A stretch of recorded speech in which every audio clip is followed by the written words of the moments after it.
O trágico fim e a morte de Charlie Chaplin com sua esposa.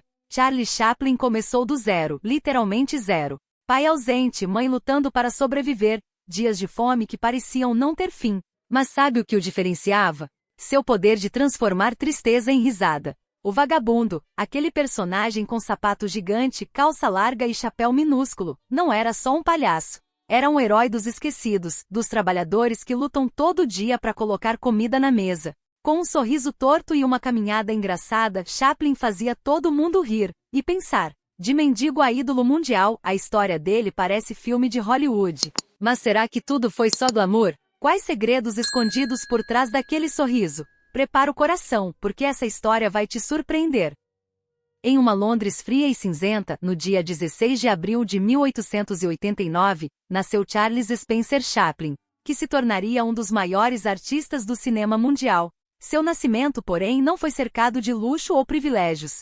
Pelo contrário, Charlie veio ao mundo em um cenário de extrema pobreza, que marcaria profundamente sua infância e moldaria seu futuro artístico. Filho de Charles Chaplin Sr., um cantor de music hall, e Hannah Chaplin, uma atriz e cantora conhecida pelo nome artístico de Lily Harley, o pequeno Charlie mal teve tempo de conhecer seu pai. Quando tinha apenas 1 ano de idade, Charlie Sr. abandonou a família, deixando Hannah sozinha com a responsabilidade de criar Charlie e seu meio-irmão mais velho, Sidney. A vida para a família Chaplin era uma luta constante. Hannah fazia o possível para sustentar seus filhos com seu trabalho nos palcos, mas as oportunidades eram escassas e os pagamentos miseráveis. A situação piorou quando a saúde de Hannah começou a se deteriorar. Sua voz, seu instrumento de trabalho, falhou durante uma apresentação quando Charlie tinha 5 anos. Foi a primeira vez que subi ao palco, recordaria Charlie anos depois.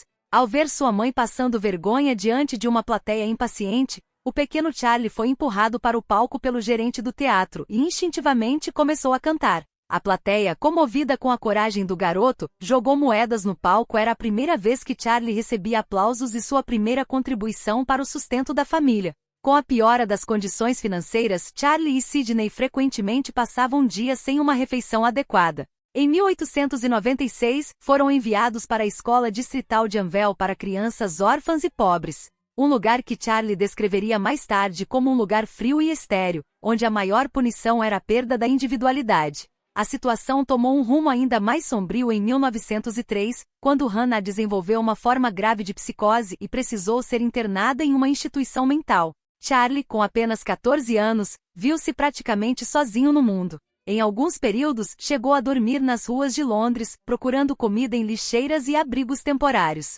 Foi nesses momentos de maior desespero que Sidney, seu irmão mais velho, tornou-se seu porto seguro. Já trabalhando como ator, Sidney fazia o possível para ajudar o irmão, compartilhando o pouco que tinha. Meu irmão Sidney foi meu protetor e inspiração, escreveu Charlie em sua autobiografia.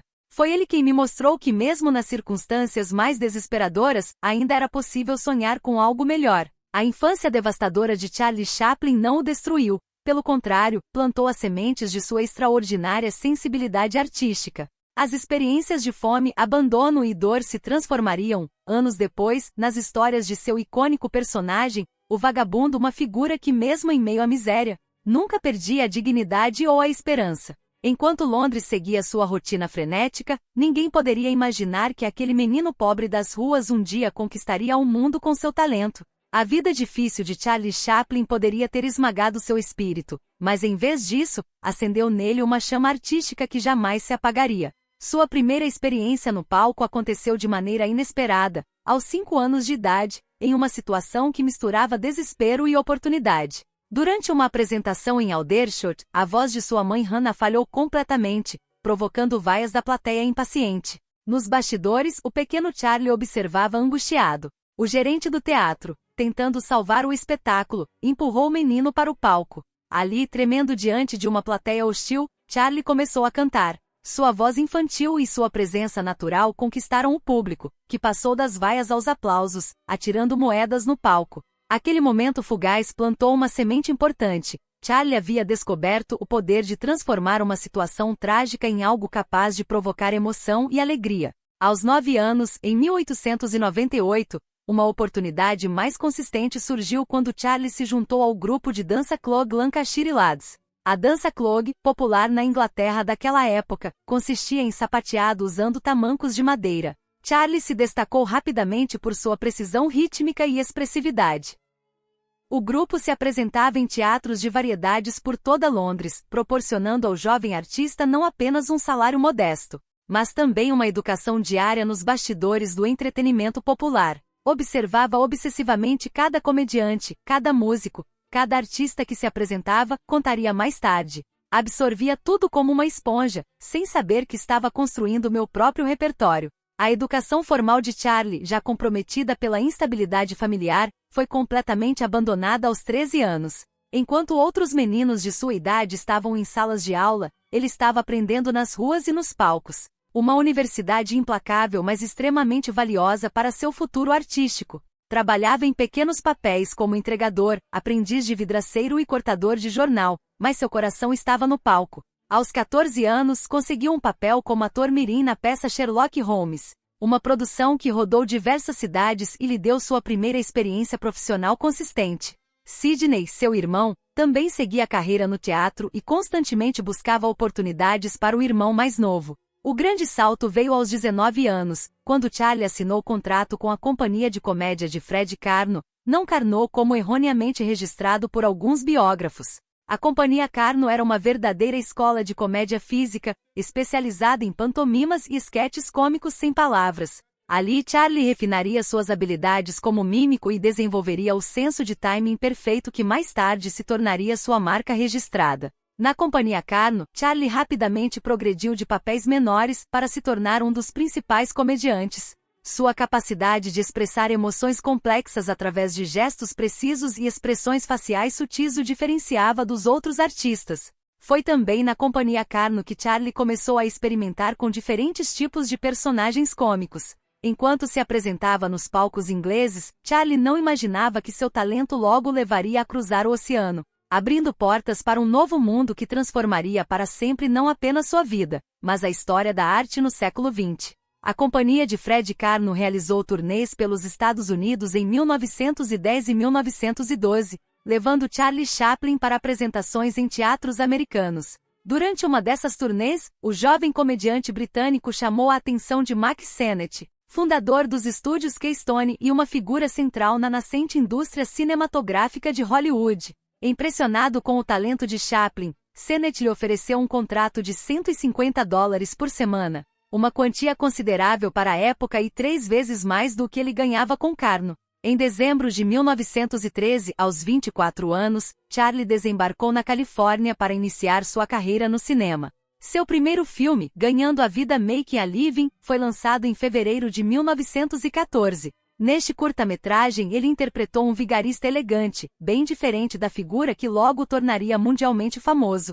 Foi no seu segundo filme, Corridas de Automóveis para Meninos que de Alto Racisete Venice, lançado apenas alguns dias depois, que o mundo conheceu pela primeira vez o personagem do vagabundo. A história por trás da criação deste personagem tornou-se lendária no cinema mundial. Sennett me disse para ir ao guarda-roupa e vestir algo engraçado, recordaria Chaplin anos depois. Naquele dia, improvisando com peças disponíveis nos estúdios, Charlie criou uma combinação inesquecível: calças largas, casaco apertado, chapéu coco pequeno, sapatos enormes e uma bengala flexível. Completou o visual com um pequeno bigode, que adicionava uma nota de dignidade cômica ao personagem.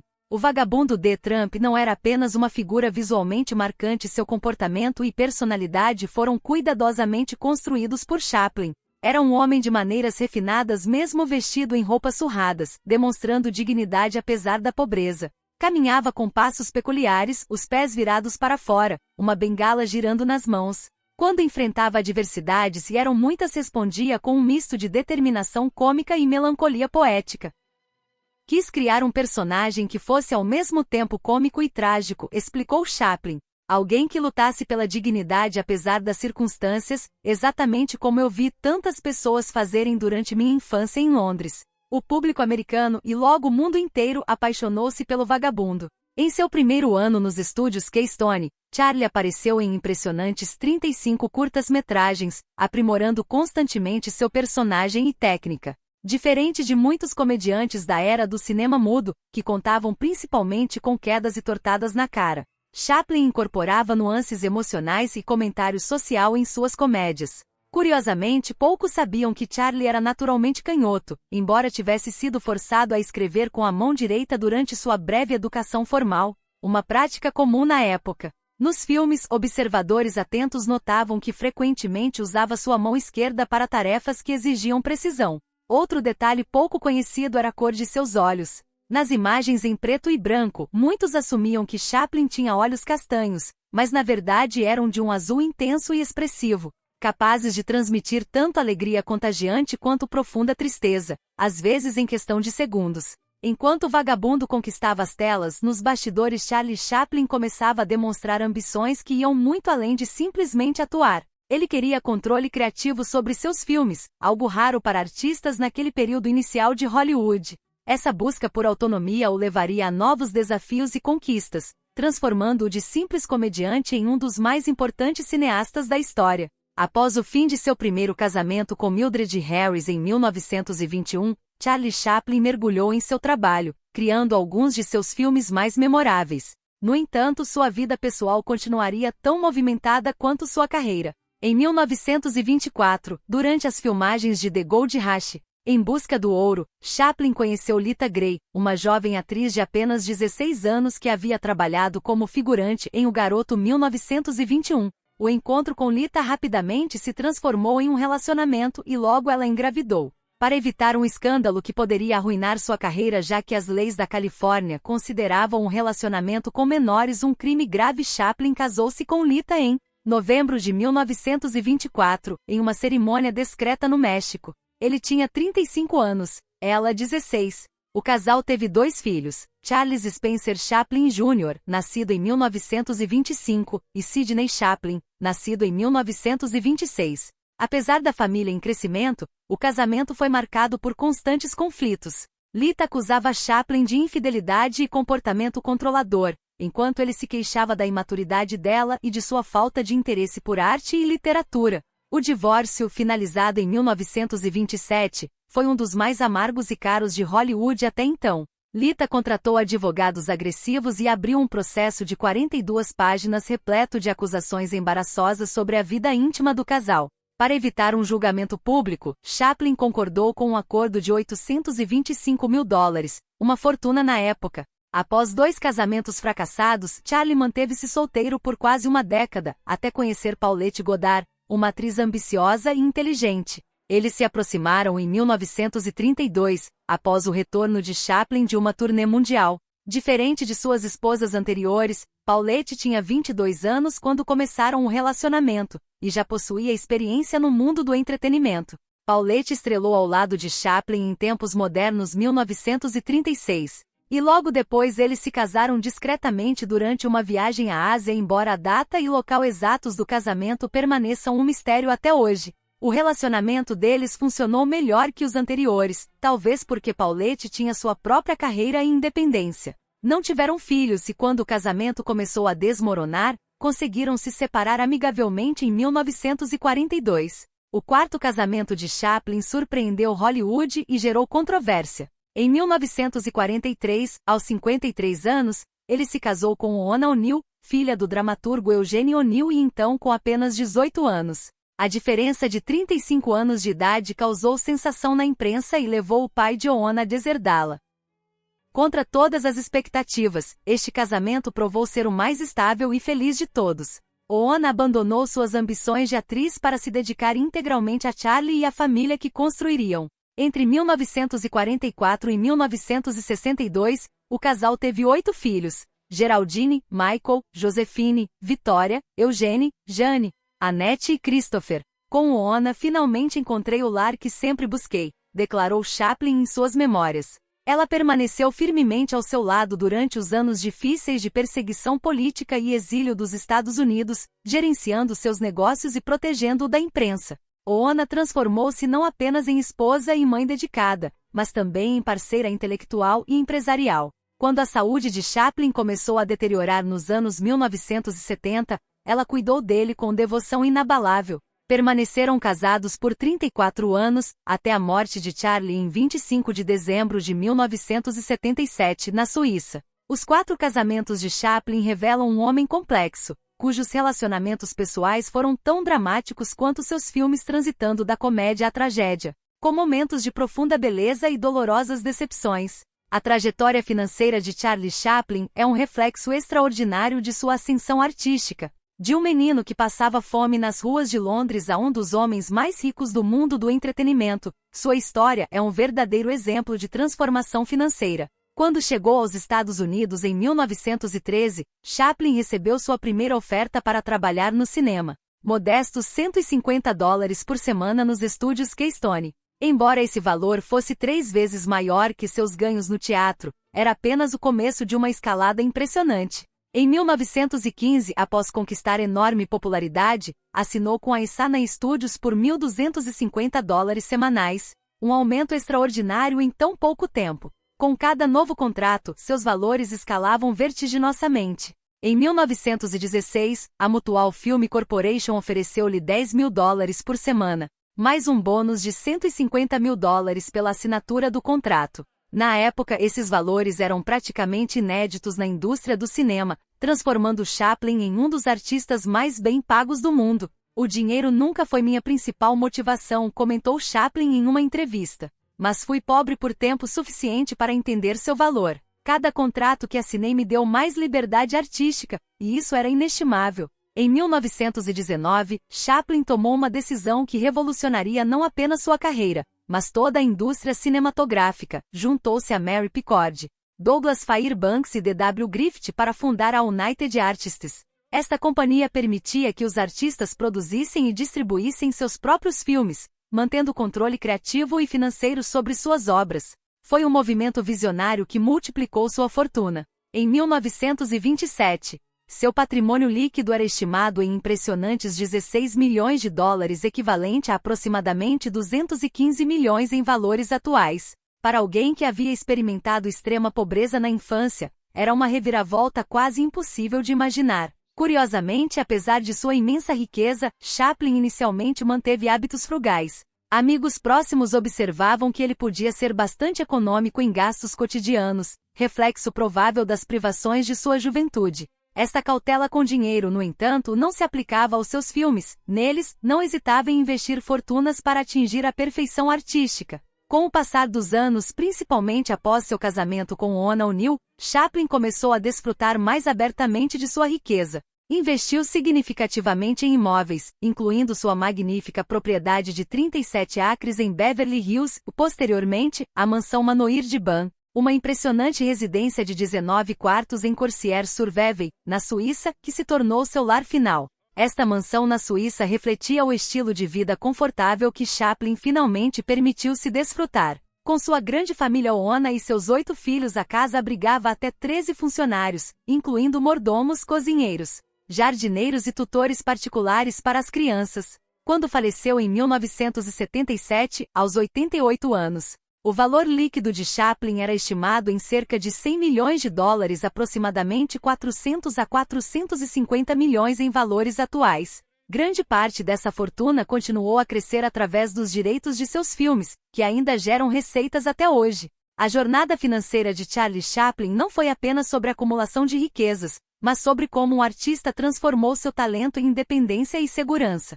Do vagabundo maltrapilho que encantou o mundo com sua bengala e chapéu cuco ao magnata do cinema que reinventou as regras do jogo, Chaplin demonstrou que seu gênio se estendia muito além das telas. Enquanto sua vida pessoal e carreira artística continuavam a evoluir, o império financeiro que construiu serviu como base para suas ambições criativas cada vez mais ousadas, permitindo que ele produzisse algumas das obras mais importantes e influentes da história do cinema. A infância marcada pela pobreza extrema nunca abandonou a memória de Charlie Chaplin, mesmo quando se tornou um dos homens mais ricos de Hollywood. Enquanto muitas celebridades de sua época pareciam esquecer suas origens humildes, Chaplin manteve uma profunda consciência das desigualdades sociais que havia experimentado pessoalmente nas ruas de Londres. Esta sensibilidade não se manifestou apenas em seus filmes, mas também em ações concretas de generosidade que raramente buscavam publicidade. Ao contrário de muitos gestos filantrópicos ostensivos de outras estrelas, Chaplin preferia manter suas doações discretas e direcionadas a causas que tocavam seu coração. Acredito que a verdadeira generosidade não precisa de aplausos, disse certa vez a um amigo próximo.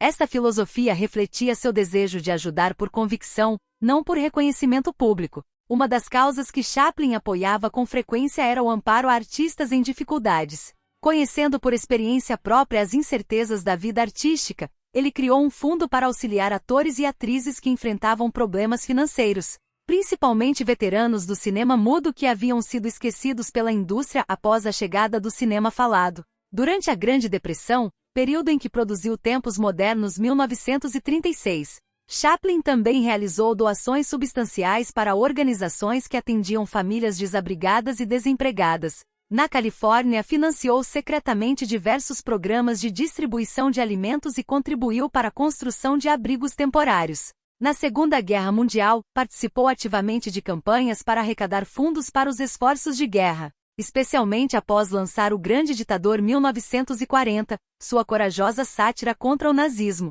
Neste período, doou generosamente para organizações de auxílio aos refugiados europeus, particularmente aqueles que fugiam da perseguição nazista. Talvez a forma mais poderosa de filantropia de Chaplin, no entanto, tenha sido através de sua arte. Em uma época em que Hollywood produzia principalmente entretenimento escapista, ele insistia em criar filmes que abordassem temas sociais profundos como a pobreza, a exploração trabalhista e a desumanização provocada pela industrialização. Quero que as pessoas riam, mas também que pensem, afirmou em uma entrevista de 1931. Este compromisso com uma arte socialmente consciente foi revolucionário para sua época e estabeleceu um precedente para gerações futuras de cineastas.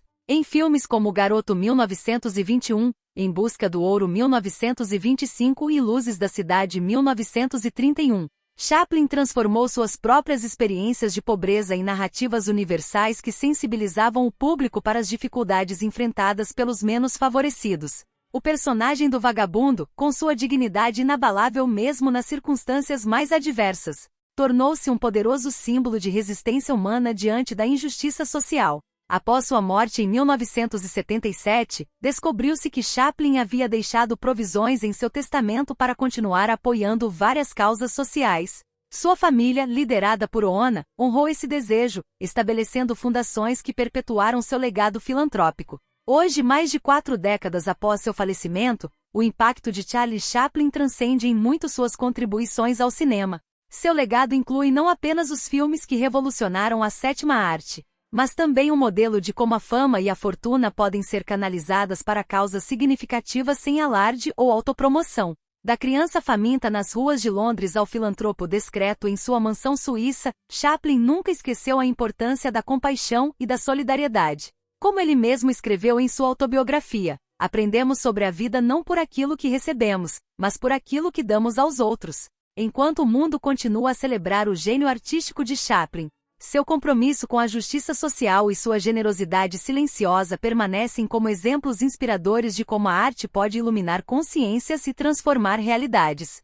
Por trás das câmeras e longe dos holofotes, Charlie Chaplin revelava facetas surpreendentes de sua personalidade. Apesar da enorme fortuna acumulada ao longo de sua carreira, seus primeiros anos de riqueza foram marcados por uma surpreendente modéstia em seu estilo de vida. Mesmo quando seus ganhos atingiam valores astronômicos para a época, Chaplin mantinha hábitos simples, reflexo das privações enfrentadas na infância. Cresci com tão pouco que o medo de perder tudo nunca me abandonou completamente, confidenciou certa vez a um amigo próximo. Este temor persistente fazia com que, nos primeiros anos de sucesso, ele continuasse a viver em apartamentos modestos e evitasse gastos extravagantes, comportamento que intrigava seus colegas de Hollywood acostumados à ostentação. Com o passar dos anos, especialmente após estabelecer-se na Suíça com Oona e seus filhos, Chaplin gradualmente permitiu-se alguns luxos refinados que refletiam seu sofisticado gosto pessoal. Entre suas paixões mais discretas estava o colecionismo de livros raros. Sua biblioteca pessoal, cuidadosamente construída ao longo de décadas, continha primeiras edições de obras literárias clássicas, manuscritos originais e volumes históricos de valor inestimável. Os livros foram minha verdadeira educação, explicava Chaplin, que havia frequentado a escola formal por pouquíssimo tempo. Autodidata dedicado, compensou a falta de instrução formal com uma voracidade intelectual que impressionava todos que o conheciam intimamente. Em sua mansão suíça, a biblioteca ocupava um lugar de destaque, com milhares de volumes cuidadosamente organizados e frequentemente consultados. Outra paixão pouco conhecida de Chaplin era sua coleção de porcelana napoleônica. Fascinado pela figura histórica de Napoleão Bonaparte, talvez identificando-se com a trajetória do corso que conquistou o mundo partindo de origens humildes, adquiriu ao longo dos anos peças raras que haviam pertencido ao imperador francês ou que retratavam episódios de sua vida. Sua mudança para a Suíça em 1953 não foi motivada apenas por questões políticas, mas também por considerações financeiras estratégicas. O sistema tributário suíço oferecia vantagens significativas para pessoas com seu perfil. Chaplin negociou um acordo de imposto anual fixo mínimo com as autoridades locais, arranjo comum para estrangeiros ricos residentes no país alpino. Este acordo mostrou-se extremamente vantajoso, considerando que aproximadamente 75% de sua renda continuava a ser gerada fora da Suíça, principalmente através dos direitos de exibição de seus filmes ao redor do mundo. Este planejamento tributário cuidadoso permitiu que preservasse grande parte de sua fortuna, garantindo o conforto de sua numerosa família. Nas entrevistas concedidas em seus últimos anos, Chaplin frequentemente refletia sobre a extraordinária jornada de sua vida. Quando penso no menino faminto das ruas de Londres, mal posso acreditar na vida que acabei tendo, disse em uma rara entrevista televisiva nos anos 1960. Esta consciência da distância percorrida entre suas origens e seu destino final parecia conferir-lhe uma perspectiva filosófica sobre a fama e a fortuna. Muitos que conviveram com ele em seus últimos anos na Suíça descreviam um homem sereno, cercado pela família numerosa, dedicando-se a revisitar seus filmes, escrever suas memórias e desfrutar dos simples prazeres cotidianos que lhe haviam sido negados na juventude. A vida de Charlie Chaplin foi verdadeiramente uma jornada extraordinária das ruas miseráveis de Londres aos picos mais altos da fama mundial e do reconhecimento artístico. Sua trajetória, marcada por brilhantismo criativo, controvérsias pessoais e, finalmente, por uma estabilidade duramente conquistada, permanece como um testemunho do potencial humano para superar a adversidade e se transformar experiências dolorosas em arte universal. A história de Charlie Chaplin nos mostra como uma pessoa pode mudar tudo ao seu redor com força e coragem. Ele provou que não importa de onde você vem, mas sim para onde quer ir. Com humor e criatividade, Chaplin transformou sua vida difícil em algo especial que todo mundo conhece até hoje. Convido a todos vocês a conhecerem mais sobre ele. Se gostou do vídeo, se inscreve no canal. Cada inscrição nos ajuda a contar mais histórias incríveis. Compartilhe com os amigos que gostam de vídeos como este. Até o próximo vídeo.